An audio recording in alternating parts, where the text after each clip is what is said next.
अर्थव्यवस्था को बचाने के लिए युद्ध या किसी अन्य संकट के समय पर सोना काफी भरोसेमंद साथी रहा है। सोना निवेश के लिए काफी अच्छा ऑप्शन है। कई लोग सोने में निवेश करना पसंद करते हैं, लेकिन पिछले कुछ दिनों से इस पीली धातु की कीमतों पर महंगाई छा गई है। आज के खर्चा पानी में हम इसी पर विस्तार से बात करेंगे। जानेंगे कि सोने के दामों में अचानक से उछाल क्यों आया, पिछले कुछ सालों में सोने का प्रदर्शन कैसा रहा है। साथ ही ये भी जानेंगे कि देश और विदेश में सोने का ताजा भाव क्या है। समझेंगे कि सोने में तेजी किन वजहों से आती है और क्या आगे भी सोने के दाम बढ़ेंगे। तो चलिए शुरू करते हैं। नमस्कार, मेरा नाम दिव्यांशी सुमराव है। आप देख रहे हैं दी लंदन टॉप का डेली फाइनेंशियल बुलेटिन खर्चा पानी। 90 के दशक की शुरुआत में देश की अर्थव्यवस्था की हालत काफी खराब थी। अंतर्राष्ट्रीय एजेंसियों ने भारत की रेटिंग नीचे कर दी थी। नौबत ऐसी आ गई थी कि अंतर्राष्ट्रीय बाजार में भारत के डिफॉल्टर हो जाने का खतरा पैदा हो गया था। उस समय चंद्रशेखर देश के प्रधानमंत्री थे और यशवंत सिन्हा वित्त मंत्री थे। इस मुश्किल घड़ी में वित्त मंत्रालय में जॉइंट सेक्रेटरी वाई.वी. रेड्डी ने मौजूदा भारत सरकार को सोने को गिरवी रखने की सलाह दी। कुल मिलाकर 20,000 किलो सोने को गिरवी रखने पर सहमति बनी और ये सोना स्विट्जरलैंड के यूबीएस बैंक में गिरवी रखा गया। लेकिन इससे मिले पैसों से देश की अर्थव्यवस्था पटरी पर नहीं लौट पाई। अब भी सरकार के पास विदेश से सामान खरीदने के लिए पर्याप्त पैसे नहीं थे। भारत का विदेशी मुद्रा भंडार लगभग खाली हो चुका था। कुछ समय बाद 21 जून 1991 को पीवी नरसिम्हा राव भारत के प्रधानमंत्री बने। उनके वित्त मंत्री थे डॉक्टर मनमोहन सिंह। बीबीसी की एक रिपोर्ट के अनुसार तत्कालीन कैबिनेट सचिव नरेश चंद्रा ने पीवी नरसिम्हा राव को देश की माली हालत समझाते हुए कहा कि देश के पास मात्र 2 से 3 हफ्ते तक का इंपोर्ट बिल भरने के बराबर विदेशी मुद्रा बची है। नई सरकार के पास दिवालिया हो रहे देश को बचाने की चुनौती थी। ऐसे में एक बार फिर सोना गिरवी रखने की नौबत आई। इस बार 47 टन सोना गिरवी रखा गया। इसी तरह कोरोना महामारी के बाद जब भारत के पड़ोसी देश श्रीलंका की आर्थिक हालत खस्ता हुई तो श्रीलंका ने भी सोना बेचकर अपनी अर्थव्यवस्था को संभालने का प्रयास किया था। सोने से जुड़े कुछ किस्से बताते हैं कि सोने का भंडार किसी देश की आर्थिक स्थिरता सुनिश्चित करने में महत्वपूर्ण भूमिका निभाता है। इसी के चलते आज भी कई देश अपने विदेशी मुद्रा भंडार में बड़ा हिस्सा सोने का रखते हैं। अमेरिका के पास दुनिया का सबसे अधिक गोल्ड भंडार है। अमेरिका के पास आज की तारीख में करीब 8,100 टन गोल्ड रिजर्व है। गोल्ड रिजर्व बैंक के मामले में जर्मनी दूसरे नंबर पर आता है। जर्मनी के पास 3,353 टन सोने का भंडार है। इस मामले में भारत 9वें नंबर पर है। भारत के पास करीब 800 टन सोने का भंडार है। हालांकि भारत में सोने का इतिहास काफी पुराना है। देश में सोने के खनन का ज्यादा उल्लेख नहीं मिलता। कहा जाता है पश्चिम भारत की कुछ आदिवासी जातियां बालू के रेगिस्तान से सोना निकालने की कला जानती थी। हमारी कुछ नदियों से भी सोना निकालने के विवरण मिलते हैं। हालांकि कुछ इतिहासकारों का मानना है कि कर्नाटक में ईसा से पहले सोने की कई खदानें थीं जिनसे सोना निकाला जाता था। कहा जाता है कि कोलार की खानों से निकले सोने के इस्तेमाल के शुरुआती साक्ष्य 2000 साल पुरानी मोहनजोदड़ो और हड़प्पा संस्कृति में मिलते हैं। इसके बाद कोलार का सोना गुप्त और चोल राजवंशों की भी शोभा बना। टीपू सुल्तान और फिर अंग्रेज शासकों ने भी कोलार की खानों से सोना निकाला। देश में सोने का महत्व इतना अधिक था कि मंदिरों और मठों में बड़े पैमाने पर इनका चढ़ावा चढ़ाया जाता था। अब 1000 साल से भी पीछे चलते हैं। महमूद गजनवी के बारे में आपने सुना ही होगा, जिसके आक्रमण और लूट के किस्सों से इतिहास भरा पड़ा है। गजनवी ने सोमनाथ मंदिर का सोना और भारी खजाना लूटा था। इतना ही नहीं, गजनवी ने नवंबर 1001 में पेशावर के युद्ध में हिंदू राजा जयपाल को हराया। गजनवी ने इस युद्ध में 4000 सोने के सिक्के लूटे। इसके अलावा कहा जाता है उसने राजा जयपाल के लड़ाकों को छोड़ने के लिए 4.5 लाख सोने के सिक्के लिए थे। जैसा कि हम जानते हैं कि भारत को एक जमाने में सोने की चिड़िया कहा जाता था और ऐसा कहने की कई वजहें भी थीं। इतिहास में जिक्र आता है कि 1739 में पर्शिया, अब ईरान, उसके शासक नादिर शाह ने जब दिल्ली पर हमला किया तो यहाँ से इतना सोना लूटा कि 3 साल तक वहाँ किसी को टैक्स देने की जरूरत नहीं पड़ी। इतना ही नहीं, मुगल शासक शाहजहां ने भी अपने लिए एक सिंहासन बनवाया जो कि पूरा ठोस सोने का बना हुआ था। इसे तख्त ताउस कहा जाता था।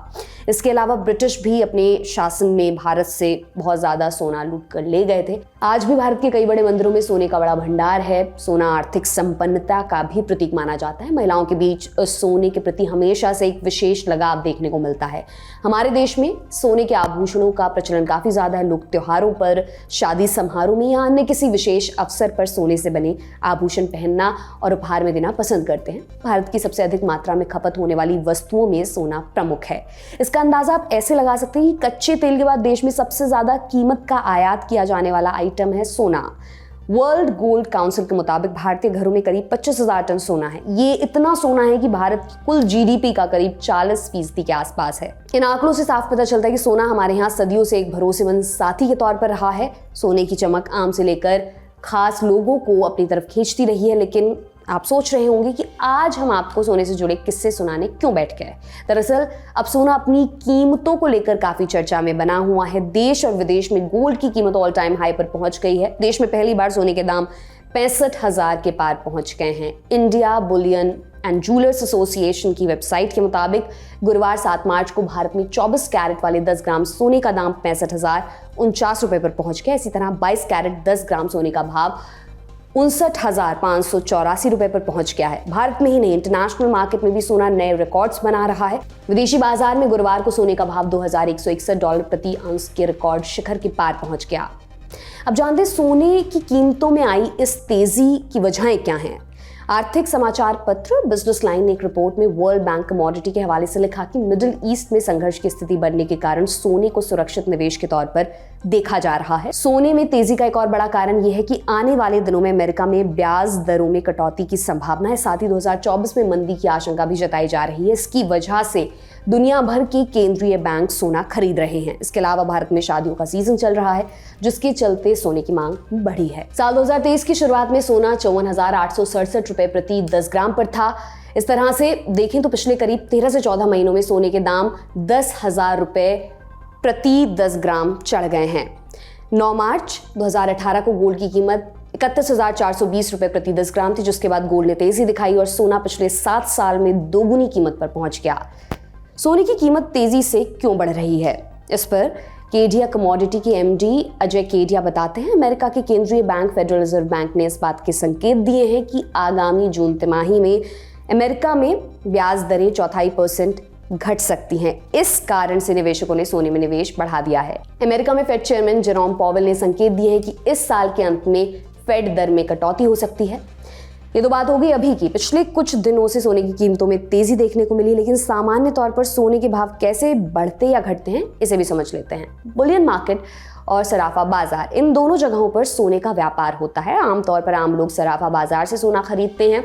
सोने के व्यापारी और निवेशक बुलियन मार्केट से फ्यूचर मार्केट के जरिए सोना चांदी का व्यापार करते हैं। फ्यूचर मार्केट यानी वायदा बाजार में किसी फाइनेंशियल प्रोडक्ट की सौदे के समय जो कीमत तय की जाती है, भविष्य में किसी सहमत तारीख पर उसी कीमत पर डिलीवरी के लिए खरीदा और बेचा जाता है। उदाहरण के तौर पर मान लें कि आपको सोना खरीदना है और अगले कुछ दिनों के बाद उसकी डिलीवरी होनी है। ऐसे में इस बात का डर रहता है कि आने वाले समय में सोने की कीमत बढ़ सकती है।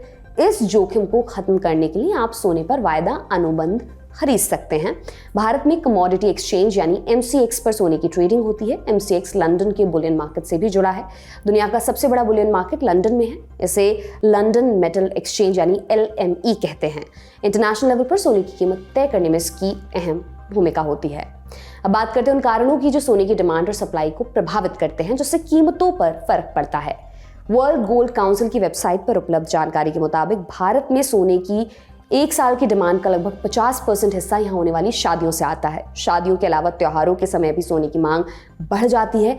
ऐसे समय में सोने के भाव बढ़ते हैं। इसके अलावा जियोपॉलिटिकल उथल पुथल से भी सोने की डिमांड और सप्लाई पर असर पड़ता है। इसमें युद्ध जैसा संकट भी शामिल है। जैसे मौजूदा समय में दुनिया में रूस यूक्रेन युद्ध चल रहा है। युद्ध के अलावा संकट में भी सोना तुरंत काम आने वाला साधन है। कई लोग खुद को अस्थिरता और अनिश्चितता से बचाने के लिए सोने में निवेश करते हैं। इसके अलावा सोने को महंगाई के खिलाफ बचाव का एक इंस्ट्रूमेंट भी माना जाता है। जब महंगाई बढ़ती है तो करेंसी का मूल्य कम हो जाता है और इसलिए लोग सोने के रूप में पैसा रखने लगते हैं। सोने का इंटरनेशनल भाव अमेरिकी डॉलर की वैल्यू के आधार पर प्रचलन में है। यही वजह है जब डॉलर कमजोर होता है तो इसका सीधा असर सोने की कीमतों पर पड़ता है। इससे सोने की कीमत में बढ़ोतरी होती है। डॉलर के मुकाबले रुपया अगर कमजोर होता है तो सोने की कीमत बढ़ती है।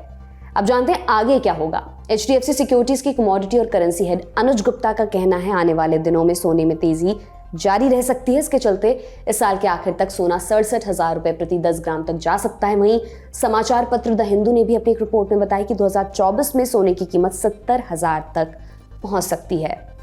तो ये था आज का खर्चा पानी बुलेटिन। आपके लिए लिखा था हमारे साथी प्रदीप यादव ने। आप अपनी राय कमेंट बॉक्स में जरूर दें। अगले एपिसोड तक अपना खूब ख्याल रखें। बहुत बहुत शुक्रिया।